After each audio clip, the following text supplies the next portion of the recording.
చనిపోయిన ప్రియుడిని పెళ్లాడిన ప్రియురాలట. ఇదేంది? ప్రియుడు చనిపోయిందట, ప్రియురాలు పెళ్లాడిందట. యువకుడిని దారుణంగా చంపిన యువతి తండ్రి సోదరులట. బా, అంటే అమ్మాయి తరపున తండ్రి అన్నలు తమ్ముళ్ళు కలిసి అబ్బాయిని చంపేసిరట. కులాంతర వివాహానికి సిద్ధమైందట. మహారాష్ట్రలోని నాందేడ్లో కులోన్మాద హత్య. స్థానిక సంప్రదాయం ప్రకారం ప్రియుడి మృతదేహంపై పసుపు రాసి పెళ్లాడిన యువతి పోలీసుల అదుపులో నిందితులట.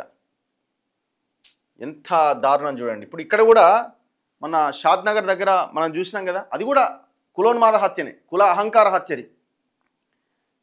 ప్రేమకు కులం, మతం, దేశం వంటి హద్దులు లేవంటారు. కానీ మహారాష్ట్రలోని నాందేడ్లో జరిగిన ఓ ఘటన ప్రేమకు ఏకంగా చావు కూడా అడ్డంకి కాదని నిరూపించింది. తన ప్రియుడిని కుటుంబ సభ్యులే దారుణంగా హత్య చేసినప్పటికీ ఆ 21 ఏళ్ల యువతి ప్రాణం పోయినా అతడే తన భర్త అంటూ ఆ మృతదేహాన్ని వివాహమాడింది.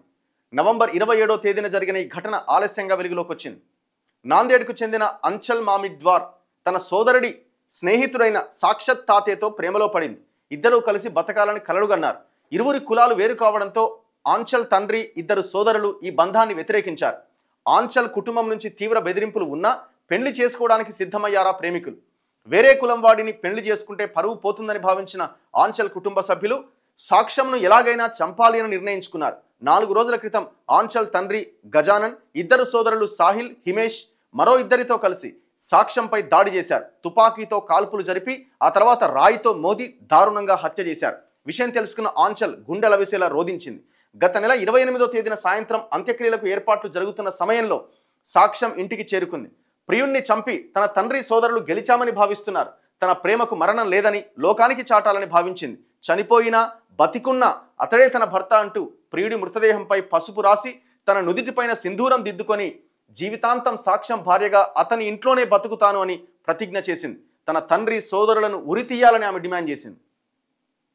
ఎంత ఘోరం చూడండి, దారుణం. ఇప్పుడు వాడు ఏం సాధించినట్టు?